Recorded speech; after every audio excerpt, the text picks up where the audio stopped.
পরিচিত দৃশ্য, মন্ত্রীর বাড়িতে হামলা হচ্ছে সেখানেও টাকা, নেতার বাড়িতে হামলা হচ্ছে সেখানেও টাকা। খোকাবাবু বুদ্ধিমান, সে টাকা আগে ভাগে সরিয়ে দিয়েছে, ওর ডিজিটাল কারবার করে, ওর কাছে টাকা পাওয়া যাবে না। কিন্তু খোকাবাবুর কাছে কিন্তু টাকা পাওয়া যাবে না, ডিজিটাল কারবার করে। তার টাকা সিঙ্গাপুরে পাবেন, তার টাকা দুবাই পাবেন, কিন্তু বাকি নেতারা গাধা গর্ধব তো আছে, সবাই তার সামলাতে পারে না। তৃণমূল দল সবাই তার বুদ্ধিমান নয়, তাতে ঘরে পাবেন, এরকম প্রচুর ঘরে পাবেন। তাদের সম্পত্তি দেখলেই বুঝতে পারবেন, যারা তৃণমূল দলের নেতা, তৃণমূল দলের চেয়ারম্যান, যারা তৃণমূল দলের পঞ্চায়েত, যারা তৃণমূল দলের এমএলএ, টাকা তাদের অভাব নাই। সবকিছুর অভাব থাকতে পারে তৃণমূল নেতাদের, টাকার কিন্তু অভাব নাই। লক্ষ্মীর ভান্ডার শুধু না, ওই যে কন্যাশ্রী থেকে আরম্ভ করে যুবশ্রী, সব জায়গাতে তো চুরি আর চুরি। 100 দিনের কাজ, চুরি ছাড়া তো কিছু হয়নি এখানটায়। এবং তাতে কি হয়েছে, সরকারি খাজানা শেষ। 8 লক্ষ কোটি টাকা মাথার উপরে ধারের বোঝা রেখে দিদি বিদায় নিয়েছেন। এখন 8 লাখ কোটি টাকা, ভারতবর্ষের সব থেকে বেশি আর্থিক ঋণগ্রস্ত রাজ্যের মধ্যে পশ্চিমবঙ্গ দ্বিতীয়। 8,15,000 কোটি টাকা প্রায় আমাদের মাথার উপরে ধারের বোঝার পরিমাণ। বিজেপি বালাদের দেখতে হবে ডবল ইঞ্জিন সরকার কতটা এই ঋণের বোঝা ঠেলে আমাদেরকে এগিয়ে নিয়ে যেতে পারে। ভালো তো, আমরা তো চাইবো এটা ফেন্সিং হয়ে যাক। দীর্ঘদিন আমাদের দাবি আছে। আমি নিজে পিএসসি কমিটির চেয়ারম্যান ছিলাম, আমি নিজে স্ট্যান্ডিং কমিটি হোমের সদস্য ছিলাম। দীর্ঘদিন ধরে আমরা এটা বলে আসছি রাজ্যকে, যে ফেন্সিং এর ব্যবস্থা করা। আনফেন্স অনেক এলাকার থেকে গেছে। বাংলাদেশের সঙ্গে আমাদের বর্ডার প্রায় 4000 কিলোমিটারের উপরে, আমাদের 2200 কিলোমিটার পশ্চিমবঙ্গে পড়ে। তার মধ্যে একটা বড় অংশ সেখানটা আনফেন্স, অর্থাৎ বেড়া না দেওয়া থেকে গেছে। সুরক্ষার জন্য করতেই পারে, এখানে রাজ্যকে সহযোগিতা করতে হবে। আমাদের পশ্চিমবঙ্গে সহযোগিতা ছিল না, এটা দুঃখের, দুর্ভাগ্যের। কারণ আমিও নিজে স্ট্যান্ডিং কমিটি হোম, অর্থাৎ ভারতবর্ষের যে গৃহ মন্ত্রণালয়, তার স্ট্যান্ডিং কমিটির আমি মেম্বার ছিলাম। আমি জানি এই সমস্যাগুলো। আমি পিএসসির চেয়ারম্যান ছিলাম, আমরা এটা জানি এই সমস্যাগুলো। এই সমস্যা রাজ্য কেন্দ্র উভয়কে বসে মেটাতে হবে, যেন পোরাস বর্ডার না হয়, অর্থাৎ ছিদ্রযুক্ত বর্ডার যেন না হয়। আমি নিজে আমার বক্তব্যে কোথাও বলেছিলাম, আমি একটা লেখাও লিখেছিলাম, একটা আর্টিকেল লিখেছিলাম ইন্ডিয়ান এক্সপ্রেসে। সেখানে বলেছিলাম আমাদের বর্ডারের অবস্থাটা এমন যে কেউ যদি মনে করে সকালে ইন্ডিয়াতে ব্রেকফাস্ট করবে, দুপুরে বাংলাদেশে লাঞ্চ করতে পারে, রাতে আবার ডিনার করতে কলকাতা চলে আসতে পারে। আমি নিজে বলেছি, এটা যেন না হয়। এই এখন ছুচোর কীর্তন শুরু হয়ে গেছে তৃণমূল দলের, এটাকে বলতে পারেন তৃণমূল দলের মধ্যে ছুচোর কীর্তন শুরু হয়ে গেছে। তো যখন গাল দিয়েছিল তখন স্পিকারের কাছে তার প্রতিবাদ করা উচিত ছিল, একজন লোকসভার সদস্য হিসাবে, একজন মহিলা হিসাবে তার তখন প্রতিবাদটা করা উচিত ছিল। কিংবা লোকসভার মধ্যে যার বিরুদ্ধে বলছে তাকে অন্তত চেস করা, প্রতিবাদ করা উচিত ছিল। আজ কেন? তার কারণ একটাই, আজ সময় এসেছে যে ভাই এই সময় প্রতিবাদ করলে, বদলা নিলে, স্পিকারের কাছে গেলে অন্তত তৃণমূল দলের পক্ষ থেকে আর কিছু করার ক্ষমতা নাই। তৃণমূল দল নিজে পক্ষাঘাতগ্রস্ত একটা দল হয়ে গেছে। তৃণমূল পার্টি এখন পক্ষাঘাতগ্রস্ত পার্টি। তাই তৃণমূল দলের বিরুদ্ধে কিছু বললে তৃণমূল দলের নেতা কর্মীরা বুঝে গেছে দিদির আর ফোঁস ফাঁস কিছু হবে না। আর পুলিশ, সিভিক, মস্তান, গুন্ডা আর কেউ কিছু বলতে পারবে না। এই সুবর্ণ সুযোগ, যে যার গায়ের ঝাল মিটিয়ে নাও। আর এই গায়ের ঝাল মেটানোর মধ্য দিয়ে একটা বার্তা দিয়ে দাও, যাদের কাছে বার্তা দেওয়া দরকার, যে আমি আগে তৃণমূল ছিলাম, এখন আর তৃণমূল নই। এই পশ্চিমবঙ্গে 30% উপরে মুসলমান আছে, তাদের ধর্ম ইসলাম ধর্ম। মোটামুটি ইসলাম ধর্মে দুটো সময় থাকে যখন এক বিশাল অংশের মানুষ নামাজে অংশগ্রহণ করে, এক ঈদ আর দুই ঈদুল আদহা মানে বকরিদ। বাকি যেটা হয় সেটা শুক্রবার জুম্মার নামাজ পড়া হয়। পশ্চিমবঙ্গ নামক যে রাজ্যটা, সেটা ডেন্সলি পপুলেটেড, অর্থাৎ এখানে প্রচুর মানুষ এক জায়গায় বসবাস করে। সেইখানটায় স্থানের অভাব হতে পারে।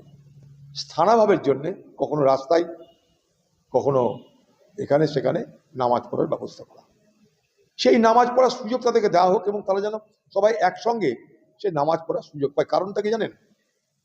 মুসলিম ধর্মে এই যে একজোট হয়ে কিছু করা, এটা একটা তাদের ধর্মের একটা অঙ্গ।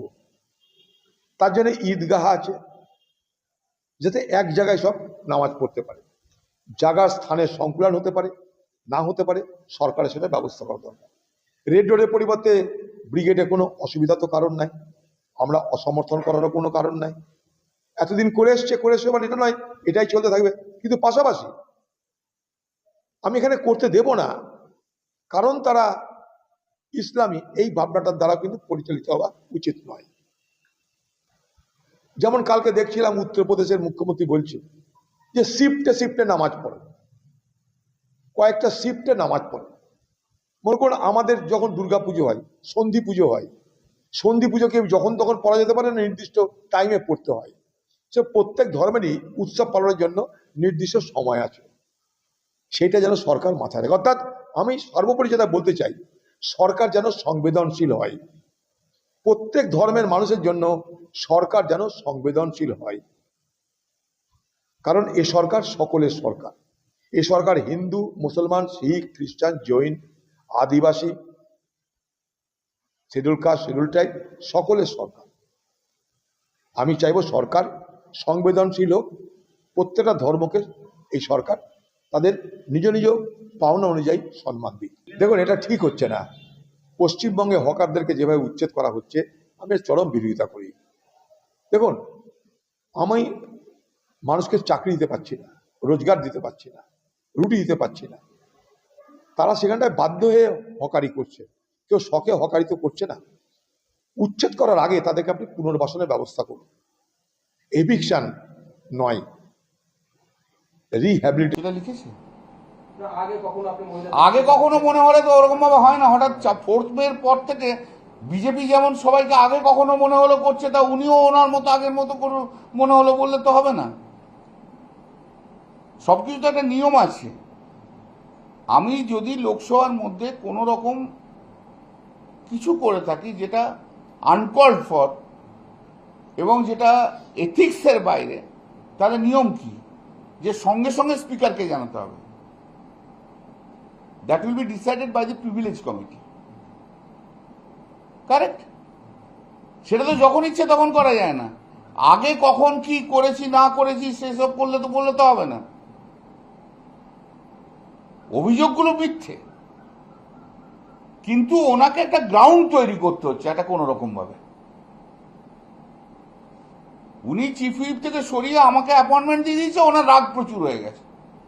এখন উনি একটা গ্রাউন্ড তৈরি করছেন। কবে, কোথায়, কখন সেটা তো বলতে হবে রে ভাই।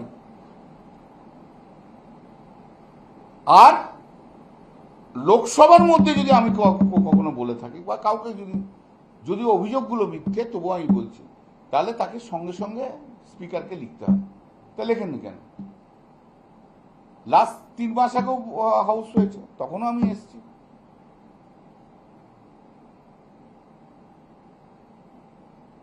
তো তাকে আমি যদি বলে থাকি তাহলে কখন বলেছে?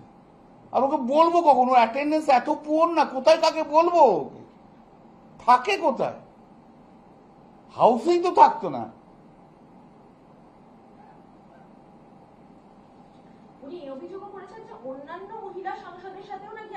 সে অন্যান্য মহিলা সাংসদরা যখন বলবে তখন বলবো।